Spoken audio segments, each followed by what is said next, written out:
The Misfits is a 1961 American contemporary Western film written by Arthur Miller. Directed by John Huston, it features iconic performances by Clark Gable, Marilyn Monroe, and Montgomery Clift. It also includes notable supporting roles by Thelma Ritter and Eli Wallach.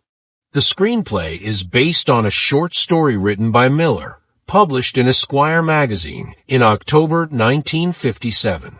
This movie marked the final completed film for both Clark Gable and Marilyn Monroe. Gable passed away 3 months before its release, while Monroe died in August 1962, just over a year after the film's debut. Although it was a commercial failure upon its initial release, the movie received praise for its script and performances. Over time, its reputation has improved significantly, and many critics now consider it a masterpiece and one of the standout films of the 1960s.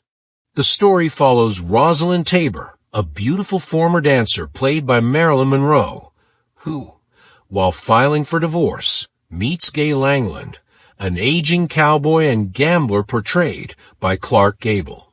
She also encounters Guido, a former World War II pilot played by Eli Wallach. Both men quickly become enamored with Rosalind, and impulsively, the three decide to move into Guido's half-finished desert house together. Later, Pierce Howland, a former rodeo rider played by Montgomery Clift, joins the group, and they start a business capturing wild horses to sell for slaughter. The production faced numerous challenges. The high temperatures, reaching 100 degrees Fahrenheit in the Nevada desert, posed a significant issue. Adding to the difficulties was Marilyn Monroe's troubled marriage to writer Arthur Miller.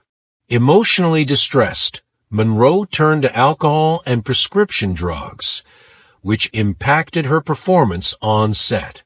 At one point, production was halted for 2 weeks so she could be hospitalized. Reports indicate that Monroe frequently arrived late to the set, sometimes by an hour or more, and occasionally failed to show up. Meanwhile, Clark Gable insisted on performing some of his own stunts, but avoided the most dangerous ones, such as being dragged 400 feet across a dry lake bed at over 30 miles per hour. Most scenes involving the Mustangs were performed by stunt doubles due to the high risks. During these sequences, Gable had a rare outburst on set when director John Huston demanded another take after Gable's stunt double had been injured. Frustrated, Gable temporarily walked off the set. Rumor has it that on the last day of filming, Gable commented about working with Monroe, saying, "I'm really glad this is over. She damn near gave me a heart attack." Tragically, he suffered a massive heart attack the very next day and died 10 days later at the age of 59. Marilyn Monroe was reportedly terrified to work with Clark Gable. As a child, growing up in foster homes with a single mother, she slept with Gable's picture under her pillow, fantasizing that he was her father. The night before their first scene together, Monroe couldn't sleep without taking a strong dose of Nembutal, a sleeping pill, which caused her to be 2 hours late to set. Upon arrival, she quickly apologized to Gable.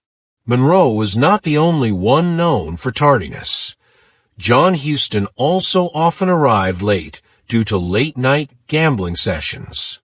However, Gable remained patient, always ready to film, and didn't let the delays upset him. He even earned an extra $6,500 per day for every production delay. Before filming, Gable went on a strict diet, losing about 35 pounds to pass the insurance-required physical exam. Initially, he failed the exam, but managed to pass after quitting smoking and drinking for a week. He celebrated his success with a bottle of brandy and a large cigar. One particular scene between Monroe and Gable stirred controversy. In it, Gable enters a bedroom, kisses Monroe on the neck as she sleeps nude under the sheets, and then leaves. In Final Cut, Monroe gets up, puts on a blouse, and keeps the sheets covering her body. However, during filming, Monroe dropped the sheets, exposing her nude body to the crew and cameras, shocking everyone. Director John Huston insisted on retakes, feeling the nudity was unnecessary for the story. While audiences might have appreciated it, censors likely would have objected. Several reshoots were attempted, but Monroe kept dropping the sheets, frustrating Huston until he finally got the desired take. The explicit footage wasn't destroyed, but was preserved by producer Frank Taylor.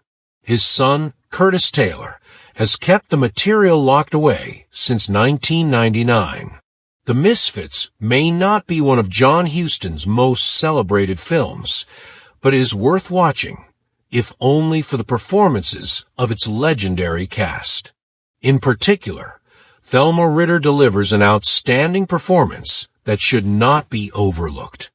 We are done here. Thanks for your attention. Like and subscribe. There are a lot of interesting things ahead. Good luck.